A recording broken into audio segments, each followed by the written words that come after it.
ابھی 2-3 دن پہلے میاں والی کے علاقے میں ایک پریشانی بنی، ساری دنیا جانتی ہے، سوشل میڈیا میں بڑی وہ خبر آئی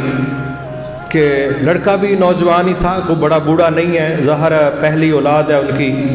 تو فاطمہ جنت نام سے ان کی بچی تھی، تو انہوں نے 5 گولیاں پسٹل کی مار کے اپنی اس بچی کو جو 7 دنوں کی تھی قتل کر دیا۔ اور جو خبریں وائرل ہوئی اس میں یہ تھا کہ اس کی سوچ یہ تھی کہ میری پہلی اولاد بیٹی نہیں ہونی چاہیے تھی، بیٹا ہونا چاہیے تھی۔ اس میں کوئی شک نہیں کہ یہ بہت بڑا جرم ہے، اور یہ کبیرہ جرم اسی طرح کا ہے جس طرح کا اسلام کے آنے سے پہلے لوگ اپنی بچیوں کو لڑکی ہونے کی وجہ سے کوئی زندہ درگور کر رہا ہے، کوئی مار رہا ہے، جو ان سے ہوتا تھا۔ تو اسلام سے پہلے جو کچھ تھا اس کو جہالت کا دور قرار دیا گیا، اور اسلام نے اس پر بڑے خوبصورت طریقے سے اپنے پیروکاروں کی اصلاح فرمائی۔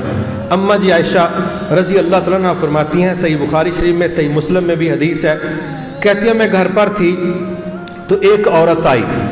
2 بچیاں اس کے ساتھ تھیں، تو میرے جب دروازے پر آئی تو اس نے مانگا، تو میں نے 3 کھجوریں اپنے گھر کے اندر دیکھا، ملی مجھے 3 کھجوریں، تو میں نے اس عورت کے حوالے وہ تینوں کھجوریں کر دیں۔ اس عورت نے ایک کھجور دونوں بیٹیوں کو دی جو ساتھ چل رہی تھی، ایک کھجور اس عورت نے اپنے منہ کی طرف بڑھائی کہ میں کھا لوں،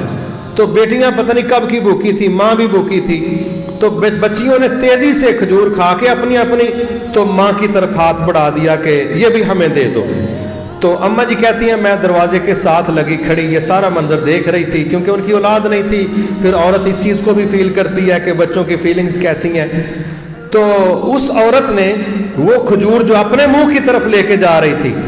اس نے منہ میں نہیں ڈالی، اس نے اس کھجور کے 2 حصے کیے، ایک حصہ ایک بیٹی کو دے دیا، دوسری بیٹی کو دے دیا، خود بیچاری ویسی کی ویسی رہ گئی۔ اماں جی کہتی ہیں مجھے اس منظر نے بڑی تکلیف دی، میں بڑی پریشان ہوئی کہ یہ ماں بھی عجیب رشتہ ہے کہ ضرورت اس کی بھی تھی، حالانکہ وہ بڑی تھی، لیکن اس نے یہ کیا قربانی دی۔ تو سارا دن یہ واقعہ میرے ذہن میں ایسے ہی چلتا رہا، تو جب نبی صلی اللہ علیہ وسلم تشریف لائے تو میں نے یہ سارا قصہ آپ کے سامنے رکھا، تو وہاں پر حدیث میں 2-3 طرح کی سٹیٹمنٹس ملتی ہیں۔ ایک آپ کا جملہ یہ ملتا ہے، آپ نے فرمایا عائشہ اس عورت نے یہ کام کر کے اپنے اوپر جنت واجب کر لی ہے، جنت واجب کر لی ہے۔ کیا کام کر کے؟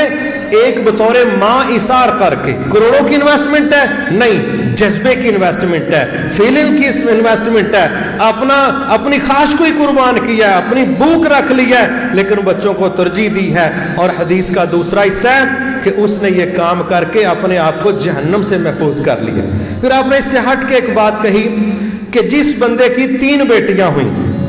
کہیں والدہ کا ذکر ہے، کہیں والد کا ذکر ہے، کہ جن کی 3 بیٹیاں ہوئیں اور انہوں نے اپنی استطاعت کے مطابق ان کی کفالت کی، جو ان کو میسر تھا، ان کو کھلایا پلایا پہنایا، تو یہ 3 بچیاں قیامت کو جہنم اور اس بندے کے درمیان رکاوٹ بن جائیں گی، گویا یہ بچیاں جہنم سے بچانے کا باعث بن جائیں گی۔ آج لوگ